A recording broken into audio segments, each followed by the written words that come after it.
ఇప్పుడున్న క్లైమేట్ కి చాలా మందికి అయితే గొంతు నొప్పి చేయడం, జలుబు చేయడం ఎక్కువగా ఉంది కదా ఈ ప్రాబ్లం అయితే. ఈ చల్లచల్లని వర్షానికి వేడి వేడిగా చికెన్ సూప్ చేసుకుని తాగారంటే ఎటువంటి జలుబు అయినా సరే ఎగిరిపోవాల్సిందే. టేస్ట్ మాత్రం అచ్చం రెస్టారెంట్ లో తీసుకునే చికెన్ సూప్ లాగానే ఉంటుంది.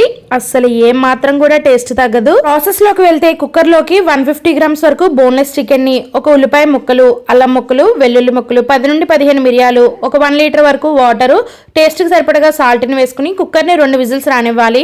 వాటర్ అంతా కూడా స్ట్రైన్ చేసేసుకుని ఇందులో ఉన్న చికెన్ పీసెస్ ని చిన్న చిన్న ముక్కలుగా కట్ చేసుకోవాలి. వాటర్ అనేది అస్సలు పడేయద్దు. ప్రాసెస్ అంతా కూడా ఈ చికెన్ స్టాక్ తోనే ఉంటుంది. నెక్స్ట్ అయితే కడాయిలోకి 2 టేబుల్ స్పూన్ల వరకు ఆయిల్ ని వేసుకుని కట్ చేసి పెట్టుకున్న వెల్లుల్లి ముక్కలు, అల్లం ముక్కలు, క్యారెట్ ముక్కలు, క్యాబేజ్ ముక్కలు, బీన్స్ ముక్కలు, ఉల్లిపాయ ముక్కలు వేసుకుని 2 నిమిషాల పాటు మగ్గించుకున్న తర్వాత ముందుగా మనం స్ట్రెయిన్ చేసి పెట్టుకున్న చికెన్ స్టాక్ ని వేసేసుకుని కట్ చేసి పెట్టుకున్న చికెన్ ముక్కలు కూడా వేసుకుని టేస్ట్ కి సరిపడగా ఉప్పుని వేసుకుని 2 టేబుల్ స్పూన్ల వరకు వెనిగర్ ని, అన్ని ఒక్కొక్క టేబుల్ స్పూన్ చొప్పున soya sauce, red chilli sauce, green chilli sauce, tomato sauce వేసుకుని 1 టేబుల్ స్పూన్ కార్న్ ఫ్లోర్ ని 3 టేబుల్ స్పూన్ వాటర్ లో కలిపి మిక్స్ చేసుకుని ఆ వాటర్ ని వేసేసుకుని ఒక ఎగ్ వైట్ ని వేసుకోవాలి. ఎల్లో పార్ట్ స్కిప్ చేసేసి ఎగ్ వైట్ వేసుకుని బాగా మిక్స్ అయ్యేటట్టుగా కలుపుకుని మూత పెట్టేసి 10 నిమిషాల పాటు లో ఫ్లేమ్ లో మరిగించుకున్నారంటే ఇలా దగ్గర పడే కన్సిస్టెన్సీ వస్తుంది. స్టవ్ ఆఫ్ చేసేసి ఉంటే స్ప్రింగ్ ఆనియన్స్ వేసుకుని వేడి వేడిగా సర్వ్ చేసుకున్నారంటే చికెన్ సూప్ రెడీ.